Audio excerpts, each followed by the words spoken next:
মির্জা ফখরুল এবং তার আশেপাশে কতগুলো কুত্তার বাচ্চা হায়না হারামজাদা বসে আছে। এই বেটা পকেট মাই হারামজাদা, তুই চাঁদাবাজি করতে শুয়ারের বাচ্চা শান্তিনগর বাজারে গিয়ে মাছের আড়তে ঢুকে শান্তিনগর বাজার থেকে চাঁদাবাজি কইরা তুই মাছ নিছিস ওইখান থেকে শুয়ারের বাচ্চা। তুই কার কথা বলতেছিস? বেগম জিয়াকে ডেমোরাইজ করেছে, বেগম জিয়াকে অসম্মান করেছে, বেগম জিয়াকে চুরির দায়ে হাজতে ঢুকিয়েছে। আজকে সেই কুত্তার বাচ্চা বিএনপি নিজের নেত্রী কষ্টের কথা তারা ভুলে গেছে, নিজের নেত্রীকে মৃতপ্রায় করে রেখেছে সেটাকে তারা ভুলে গেছে। আজকের বিএনপি ভারতের এই আহ্বানে সাড়া দিয়েছে। কি সাড়া দিয়েছে? আসো তোমাকে লেন্দুব দর্জি বানাবো। বিএনপির ভিতরে ভারতীয় চাকর আমির খসরু মাহমুদ এবং পাশে, আমি এই ভদ্রলোককে চিনি না, তার নাম সম্পর্কে আমার খুব একটা ধারণা নাই, ববি হাজ্জাজ, আমি জানি না ওনাকে, ওনার সম্পর্কে ভালো বা খারাপ বলার মতো কোনো তথ্য আমার কাছে নাই। এখন দর্শকবৃন্দ, বাংলাদেশে ভারতের গুরুত্ব এতটাই বেশি, রাজনীতিবিদরা এখন প্ল্যান করছে বাংলাদেশে একটা মন্ত্রণালয় ওপেন করবে, যে মন্ত্রণালয়টার নাম হবে ইন্ডিয়ান মিনিস্ট্রি, এবং পাশে বসে আছে আমির খসরু মাহমুদ, যোগ্য জায়গায় বসে আছে। এবং সেই কথাটা শোনার পরে আমির খসরু মাহমুদ একটু মিচকি হেসে এটাকে সায় দিলেন যে ভারতের সাথে আমাদের সম্পর্ক মধুর। অর্থাৎ আপনাদের মনে আছে আব্দুল মোমেনের কথা, ভারতের সাথে আমাদের সম্পর্ক স্বামী স্ত্রীর মতো। আপনাদের ওই কথা মনে আছে? ভারত আর আমরা রক্তের বন্ধনে আবদ্ধ। হাসান মাহমুদ মনে আছে? তারপরে ওবায়দুল কাদের, এদের কথা মনে আছে? ভারতের সাথে আমাদের সম্পর্ক এত গভীর। এখন রাজনৈতিক আলোচনা হচ্ছে যে ভারতের একটা মিনিস্ট্রি, আমাদের মন্ত্রণালয়টার নাম হবে ভারতীয় মন্ত্রণালয়। দর্শকবৃন্দ, আমি প্রসঙ্গটা পাশ কাটিয়ে গেলাম। তো অ্যান্টোনিও গুটেরেস উনি চলে যাওয়ার পরে একটা জিনিসে সবার মুখে কতগুলো লম্বা লম্বা জোক তৈরি হয়েছে, নির্বাচন চাই, নির্বাচন চাই, নির্বাচন চাই। যারা গত 17 বছরে নির্বাচনের নামে প্রহসন করেছে, কোনদিন বলতে পারে না হাসিনার সামনে গিয়ে দাঁড়িয়ে নির্বাচন চাই, আগে নির্বাচন দিতে হবে, এখন নির্বাচন দিতে হবে, আজ নির্বাচন চাই, জুন মাসে নির্বাচন চাই, এ ধরনের কথা কেউ বলতে পারে না। এখন মির্জা ফখরুল নির্বাচন চায়, আমির খসরু মাহমুদ নির্বাচন চায়, বিএনপি নির্বাচন চায়, সবাই নির্বাচন চায়। এখন এই নির্বাচনের প্রেসক্রিপশনটা কার? দর্শকবৃন্দ, এই নির্বাচনের প্রেসক্রিপশনটা কার? আপনার মনে আছে আমি যখন টকশো গুলো করতাম, আমি বলতাম হাসিনার গভর্নমেন্ট অর্থাৎ আওয়ামী লীগ গভর্নমেন্ট যদি বাংলাদেশে ফল করে সবচেয়ে ক্ষতিগ্রস্ত হবে একটা দেশ, সবচেয়ে ক্ষতিগ্রস্ত হবে একটা দেশ। আমার ভাই বোনেরা, আমার দর্শক বৃন্দ, আপনাদের এই কথাটা মনে আছে যে সবচেয়ে ক্ষতিগ্রস্ত হবে হাসিনা শেখ? হাসিনা শেখ হবে দ্বিতীয় ক্ষতিগ্রস্ত, সবচেয়ে বেশি ক্ষতিগ্রস্ত হবে ভারত। আপনাদের আমার কথাটা মনে আছে? এখন ভারত তার এই ক্ষতিটাকে আর কন্টেইন করতে পারছে না, তাদের এই লস তারা আর মেনে নিতে পারছে না, তাদের এই নপুংসতা, চা বিক্রেতার চাকর বাকররা বাংলাদেশে আর কোথাও দাঁড়াতে পারছে না। এখন তাদের কষ্ট। বিএনপি কে বলছে আয় তুই বগলে আয়, তোর কতগুলো গরু ছাগল কুত্তা হারামজাদা আছে না, তোদেরকে দিয়ে সরকার বানাই দেব বাংলাদেশে। লেন্দুব দর্জি, খালেদা জিয়া কইছে তোরে লেন্দুব দর্জি বানাবো, তুই তাড়াতাড়ি দৌড়ে আয়। দর্শকবৃন্দ, আজকের এই কথাটা কেন বললাম আপনারা কি জানেন? বাংলাদেশের প্রথম শ্রেণীর রাজনৈতিক দলের ভিতরে প্রথম একজন নেত্রী হাসিনাকে বলেছিল লেন্দুব দর্জির মতো আচরণ করবেন না, লেন্দুব দর্জির মতো কথা বলবেন না। কে বলেছিলেন আপনাদের মনে আছে? আমার মনে আছে, বেগম খালেদা জিয়া।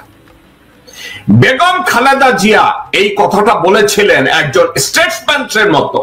স্টেটমেন্ট, একজন স্টেটসম্যান যেভাবে কথা বলে, বেগম জিয়া এই কথাটা বলেছিলেন যে লেন্দুর দর্জির মতো কথা বলবেন না, লেন্দুর দর্জির মতো আচরণ করবেন না।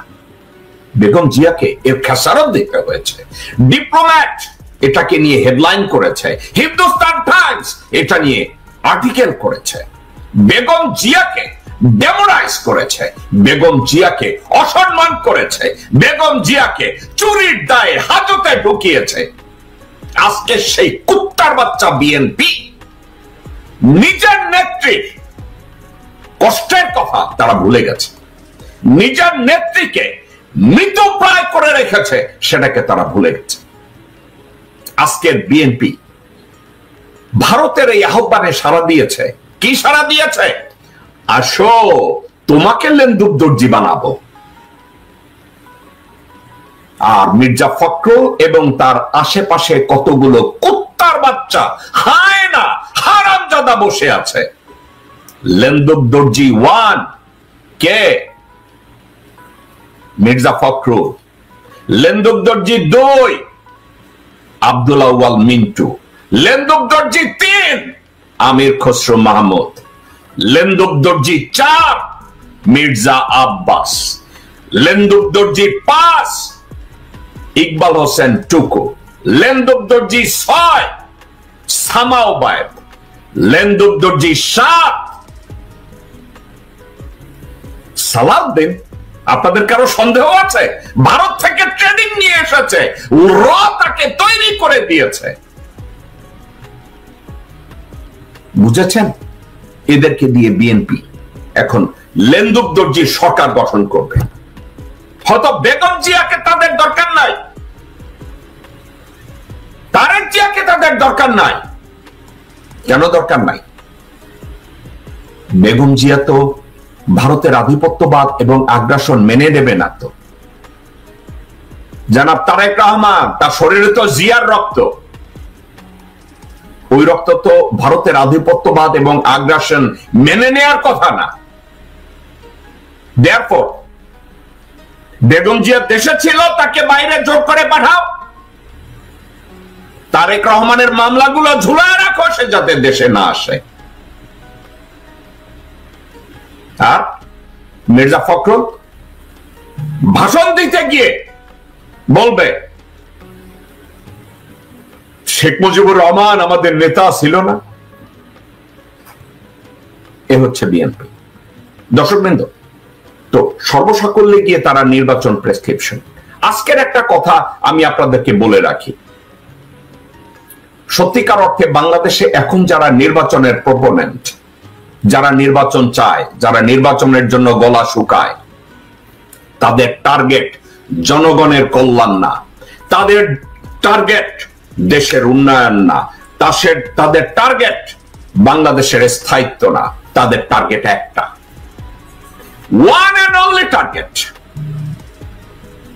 ডক্টর ইউনূস খেদাও আর ভারত বাঁচাও। দর্শকবৃন্দ, ঠিকই শুনেছেন, তাদের টার্গেট একটা, ডক্টর মোহাম্মদ ইউনূসকে খেদাও আর ভারতকে বাঁচাও। ভারত মরে যাচ্ছে। ডক্টর মোহাম্মদ ইউনূসের হাত এত লম্বা, 55,000 বর্গ মাইলের বাইরে গিয়ে ভারতের টুটিটা চেপে ধরছে ডক্টর মোহাম্মদ ইউনূস। কোনো কাজ হচ্ছে না যে বাংলাদেশের মুসলমানরা রোজার মাসে শুধু হিন্দু চাটে, খালি চাটে না, এবার ডক্টর মোহাম্মদ ইউনূসের হাত খান ওদের টুটি পর্যন্ত গিয়ে পৌঁছে। ওই টুটি পর্যন্ত পৌঁছায় ভারত যত ব্যথা পায়, মির্জা ফখরুল তত চিল্লায়। ভারত যত ব্যথা পায়, আমির খসরু তত চিল্লায়। ভারত যত কষ্টে থাকে, বিএনপি নেতৃবৃন্দের মুখের দিকে তাকায় দেখেন, আহারে মরে যাচ্ছে। নির্বাচন, আসল কথা কি? কথা একটা, ইউনূস খেদাও, ভারত বাঁচাও।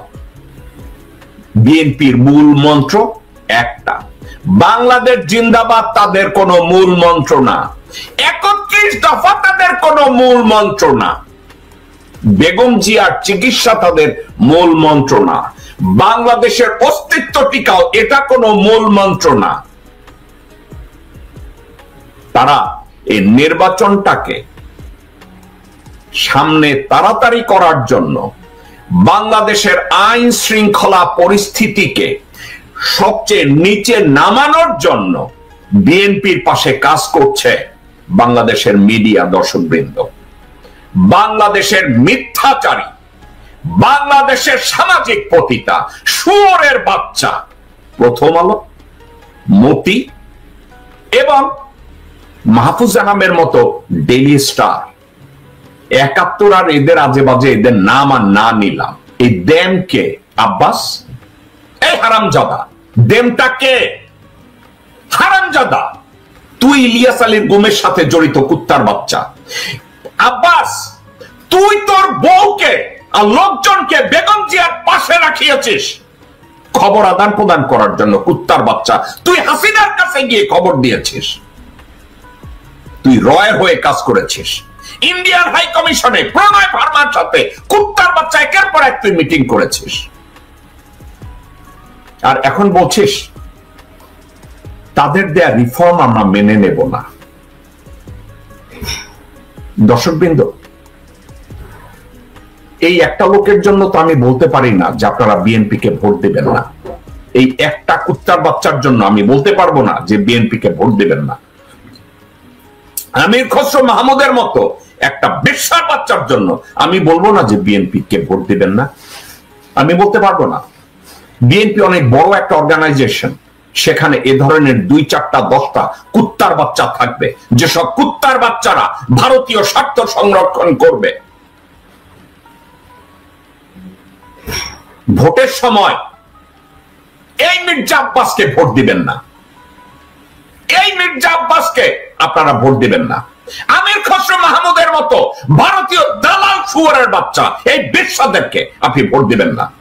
মির্জা ফখরুলকে ভোট দিবেন না, সামাওয়াতকে ভোট দিবেন না, নবী রুবিন ফারহানাকে আপনারা ভোট দিবেন না, আব্দুল আউয়াল মিন্টু অথবা তাবিত আউয়াল এদেরকে ভোট দেবেন না।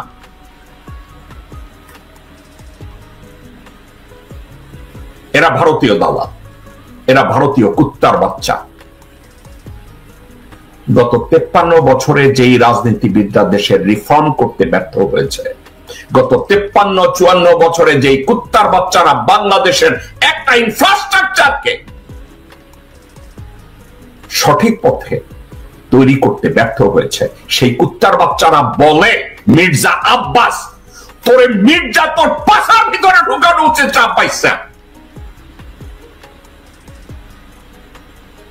শুয়োরের বাচ্চা, রিফর্ম বানাম জানিস হারামজাদা?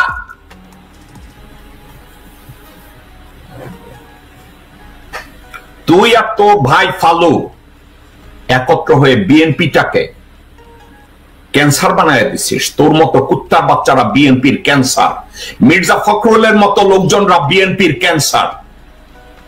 এই যে ১০-১২টা নাম আমি কন্টিনিউয়াসলি বলি, তোরা বিএনপির ক্যান্সার। আর জনাব তারেক রহমানের পাশে কতগুলো বটতলার উকিল পঙ্গপাল বসে আছে, এরা হচ্ছে cancer. Tarique Rahman, with you all respect, আপনাকে একটা কথা বলি, আপনি গভর্নেন্সের উপর একটু লেখাপড়া করেন। আপনার এই ৩১ দফা, ১৯ দফা, ১১ দফা, ৬ দফা এগুলো শুনতে শুনতে জনগণ এখন টায়ার্ড। হাসিনার যেমন উন্নয়ন শুনতে শুনতে জনগণ টায়ার্ড, আপনার এই ৩১ দফা আর ১৯ দফা শুনতে শুনতেও জনগণ এখন টায়ার্ড। জনাব তারেক রহমান, এই ৩১ দফার ভিতরে প্রত্যেকটা দফা মিনিংফুল নিঃসন্দেহে, কিন্তু একটা কথা, জনগণ আর এই দফা শুনতে চায় না। ফর এক্সাম্পল আপনাকে আমি বলি, আপনি বলেছেন অর্থনৈতিক প্রবৃদ্ধিকে আপনি বাড়াবেন। জনগণ জানতে চায় আপনি কিভাবে বাড়াবেন, কাকে দিয়ে বাড়াবেন। কোনদিন তো আমরা শুনি নাই আপনি 31 দফার জন্য 31টা এক্সপ্লেনেশন আপনি দিবেন যে আপনার এই দফাটাকে এইভাবে বাস্তবায়ন করবেন এবং কার দ্বারা বাস্তবায়ন করবেন। আপনার দলে কি বিশ্বস্ত লোক আছে? আপনার দলে কি বিশ্বস্ত নেতা রয়েছে? আপনি 31 দফা দিয়ে আপনি বলছেন জনগণকে ভোট দিতে। আপনি 31টা দফায় 31টা স্পিচ আপনি কখনো দিচ্ছেন জনাব তারেক রহমান? আপনি বলছেন আমি আমার এই দফাকে এইভাবে বাস্তবায়ন করব। আপনি বলেছেন আমার বাজেট ডেফিসিট আমি এইভাবে কভার করব। আপনি বলেছেন আমি এইভাবে এমপ্লয়মেন্ট তৈরি করব। আপনি বলেছেন কোথাও আমার পররাষ্ট্রনীতি এইভাবে আমি ডেভেলপ করব। আপনি কোথাও বলেছেন আমার বাণিজ্য নীতি আমি এইভাবে ডেভেলপ করব। আপনি বলেছেন আমার ইন্ডাস্ট্রিয়াল রেভলিউশন আমি এইভাবে তৈরি করব। একবারও বলেন না জনাব তারেক রহমান। আপনি কোথাকার এই বুলশিট 31 দফা নিয়ে আপনি সামনে এসেছেন? কাকে দিয়ে আপনি এগুলো করাবেন? আপনার পাশে কতগুলো বালছল পয়সা আছে, এগুলোকে দিয়া? মির্জা ফখরুলকে দিয়া? মির্জা আব্বাসকে দিয়া?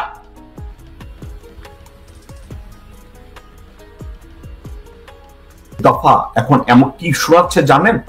হাসিনা যেমন কথায় কথায় বলেছে না উন্নয়ন উন্নয়ন উন্নয়ন, এখন আপনার 31 দফা হচ্ছে উন্নয়ন উন্নয়ন উন্নয়ন। তারেক রহমান সাহেব, যে কোনো একটা দেশকে গভর্ন করতে গেলে সেখানে এই দফা দিয়ে কেউ গভর্ন করে না। 31টা এজেন্ডা যদি আপনার থাকে, প্রত্যেকটা এজেন্ডার উপরে আপনার একটা বিশদ থিওরি লাগবে, থিসিস লাগবে, একটা পলিসি গাইডলাইন লাগবে এবং এক্সিকিউশন লাগবে। এটা কি আপনার আছে? কোথাও তৈরি করেছেন জনাব তারেক রহমান? আপনাকে অনেক ইজ্জত করি আমি, আপনার দলকেও আমি ইজ্জত করি, আপনার বাবাকে আমি ভালোবাসি, কিন্তু সেটা আপনার বাবাকে আমি ভালোবাসি কারণ বাংলাদেশের জাতীয়তাবাদী নেতা হিসাবে আপনার বাবাকে যথেষ্ট ইজ্জত করি, সম্মান করি, তার দূরদৃষ্টিকে আমি ইজ্জত করি। বাংলাদেশের ফাউন্ডিং ফাদার হিসাবে আমি তাকে সম্মান করি, আপনার মাকে আমি ইজ্জত করি। আপনার মা যেভাবে বুঝেছিল যে হাসিনা শেখ কিভাবে দেশটাকে লেন্দুক দর্জির মতো আচরণ করছে, আপনার মা রুখে দাঁড়িয়েছিল। আপনার মা এখন অসুস্থ, আপনি লাকি আপনার মাকে আপনার কাছে আনতে পেরেছেন।